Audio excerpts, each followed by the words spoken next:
students, welcome to engineering assignments. ഇന്ന് നമ്മൾ engineering assignment പഠിക്കാൻ പോകുന്നത് Hidden Markov Model ആണ്. Hidden Markov Model എന്ന് പറഞ്ഞാൽ is one of the most important machine learning model. Basically it is used for speech and language processing. ഇതിന് 3 properties ആണ് ഉള്ളത്. First one ഇത് memoryless ആണ്. Second one at a time one state is considered.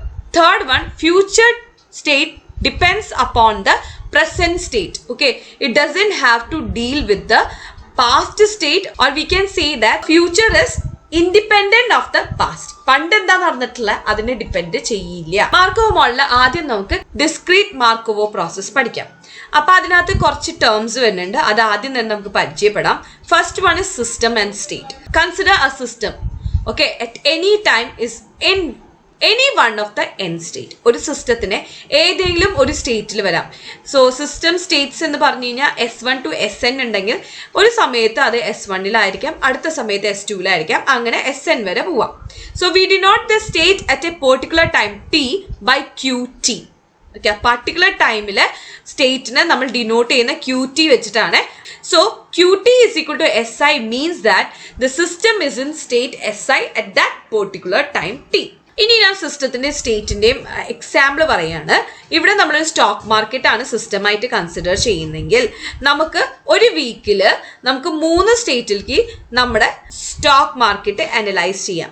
First one bull market trend, second one bear market trend, third one stagnant market trends. Bull market trend എന്ന് വെച്ചാൽ നമ്മുടെ stock market വളരെ high ആയിട്ട് നിൽക്കുന്നതായിരിക്കും. Beer market എന്ന് പറഞ്ഞു കഴിഞ്ഞാൽ stock market ഭയങ്കര ഡള്ളാണ്. Stagnant market trends വെച്ചാൽ ഒരു ചേഞ്ചും ഇല്ല, അല്ലെങ്കിൽ ഒരു ലിറ്റിൽ ബിറ്റ് ചേഞ്ച് ഉണ്ടാകുന്ന സ്റ്റേറ്റ് ആണ്. അപ്പൊ സിസ്റ്റം സ്റ്റേറ്റ് കഴിഞ്ഞു. ഇനി അടുത്ത് നമ്മൾ പഠിക്കേണ്ടത് അതിനകത്ത് വരുന്ന ട്രാൻസിഷൻ പ്രോബിലിറ്റി ആണ്.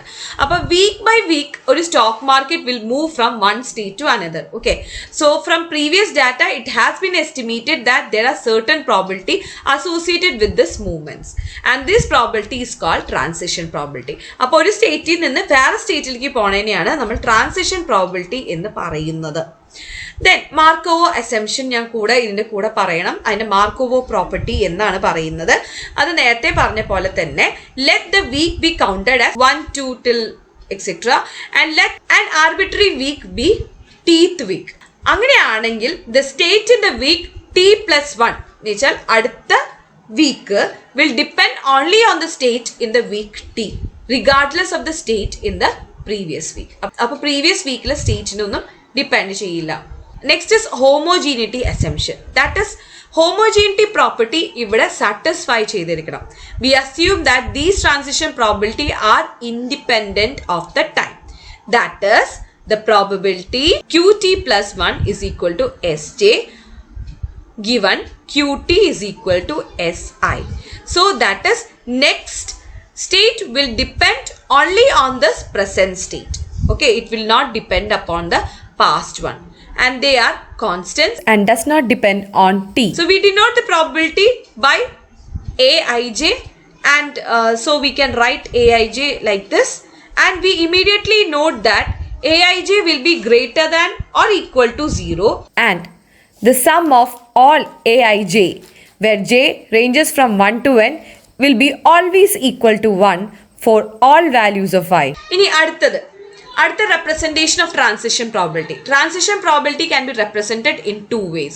If the number of state is small, നമുക്ക് അതിനെ ഡയഗ്രാം ആയിട്ട് റെപ്രസെന്റ് ചെയ്യാം. ഓക്കെ, അപ്പോൾ ഞാൻ ഈ ഡയഗ്രാം വരച്ചത് എങ്ങനെയാന്ന് പറഞ്ഞുതരാം. Let the probability that a bull week is followed by another bull week is 90%. അപ്പോൾ ആദ്യം തന്നെ ഇവിടെ നമ്മുടെ സ്റ്റേറ്റ്സ് ഒക്കെ നമ്മൾ സർക്കിളിൻ്റെ ഉള്ളിൽ നെയിം ചെയ്ത് വെക്കുക. ഇനി ബുൾ സ്റ്റേറ്റിൽ നിന്ന് ബുൾ സ്റ്റേറ്റിലേക്ക് പോണ പ്രോബിലിറ്റി എന്ന് പറഞ്ഞാൽ 90% ആണ്. അപ്പോൾ ഇവിടെ ബുൾ സ്റ്റേറ്റിൽ നിന്ന് ബുൾ സ്റ്റേറ്റിലേക്ക് പോകുന്നത് 0.9. ഇനി ബുൾ സ്റ്റേറ്റിൽ നിന്ന് ബിയർ വീക്കിലേക്ക് പോകുന്നത് 7.5. So you can draw it like this. So that is 0.075. Okay, next it is telling the bull week is going to the stagnant week is 0.025. that is 2.5%. ഓക്കെ, അങ്ങനെ ഇതെല്ലാം നമുക്ക് ഇതേപോലെ തന്നെ ഫില്ല് ചെയ്തിട്ട് നമുക്ക് ഡയഗ്രത്തിനെ റെപ്രസെന്റ് ചെയ്യാം. ഇനി നമുക്ക് ട്രാൻസിഷൻ പ്രോബിലിറ്റി ഒരു മെട്രിക്സ് വെച്ചും നമുക്ക് റെപ്രസെന്റ് ചെയ്യാം. ആ മെട്രിക്സ് നമ്മൾ എഴുതുന്നത് A is equal to A11, A12 till A1n then A21, A22 till A2n, അങ്ങനെ ANN വരെ. ഓക്കെ, അപ്പൊ നേരത്തെ എക്സാമ്പിളിൽ നമ്മൾ എന്ത് ചെയ്യും എന്ന് വെച്ചാൽ, നമ്മൾ ആദ്യത്തെ സ്റ്റേറ്റ് ബുൾ സ്റ്റേറ്റിനെ 1 എന്നും, രണ്ടാമത്തെ സ്റ്റേറ്റ് ബിയർ സ്റ്റേറ്റിനെ 2 എന്നും, മൂന്നാമത്തെ സ്റ്റേറ്റ് സ്റ്റാൻജൻറ് വേക്കിന് 3 എന്നും പറഞ്ഞ് നമ്മൾ ഡിനോട്ട് ചെയ്യുമ്പോൾ നമുക്കൊരു മെട്രിക്സ് P കൺസിഡർ ചെയ്യുകയാണെങ്കിൽ നമ്മൾ ഇതേപോലെ ആണ് എഴുതേണ്ടത്. ഈ പെർസെൻറ്റേജ് നമുക്ക് എവിടെന്നാ കിട്ടിയത്? ഈ പെർസെൻറ്റേജ് ഈ മുന്നത്തെ ഈ എക്സാമ്പിളിൽ നിന്നാണ് നമ്മൾ ആ മെട്രിക്സിന്റെ വാല്യൂ ഫിൽ ചെയ്തത്. സ്റ്റേറ്റ് ട്രാൻസിഷൻ മെട്രിക്സിന് ഒരു പ്രത്യേകതയുണ്ട്. The sum of elements in every row is 1. നിങ്ങൾ ചെക്ക് ചെയ്ത് നോക്കിക്കോ. Sum of elements of every row will be equal to 1. അടുത്ത ഞാൻ പറയാൻ പോകുന്നത് initial probability. Okay, initial probability നമ്മൾ ഡിനോട്ട് ചെയ്യുന്ന പൈ വെച്ചിട്ടാണ്. And which is a probability that the first state in the sequence is SI. Pi is equal to P of Q1 is equal to SI. So we can write the pi as pi1 till pi n. അപ്പൊ നമുക്ക് initial values തന്നിട്ടുണ്ടാവും. നമ്മൾക്ക് pi1, pi2, pi3 that is initial value. അത് നമ്മളൊരു 0.5, 0.3, 0.2 വെച്ച് കൊടുത്തു. പിന്നെ ഇവിടെ ഒരു പ്രത്യേകത ഉണ്ട്. ദാറ്റ് ഇസ് ഈ പൈയുടെ എല്ലാത്തിൻ്റെയും കൂടി ആഡ് ചെയ്യുമ്പോഴുള്ള വാല്യൂ 1 ആയിരിക്കും കേട്ടോ. സോ അടുത്ത നമ്മൾ പഠിക്കാൻ പോണത് ദ ഡിസ്ക്രീറ്റ് മാർക്കോവോ പ്രോസസ് ആണ്. ഡിസ്ക്രീറ്റ് മാർക്കോവോ പ്രോസസ് എങ്ങനെയാണ് നടക്കുന്നത് നമുക്ക് നോക്കാം.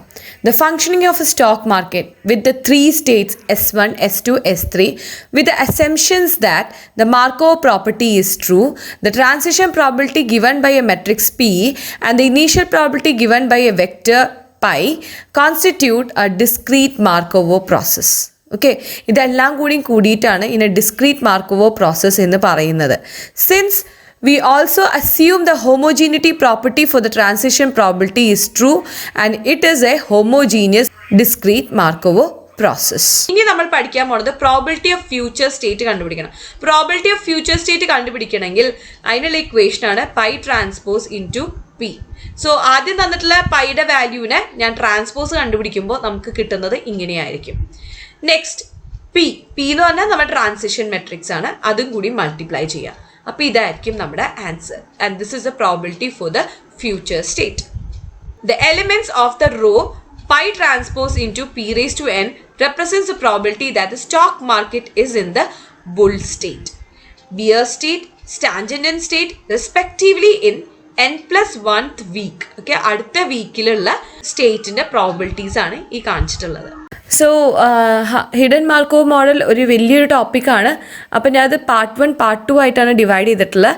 അപ്പോൾ പാർട്ട് 1 ഇവിടെയാണ് ഞാൻ അവസാനിപ്പിക്കുന്നത്. പാർട്ട് 2ന് വേണ്ടിയിട്ട് എൻ്റെ അടുത്ത വീഡിയോ കാണാം. Thank you students. Thank you for watching my video.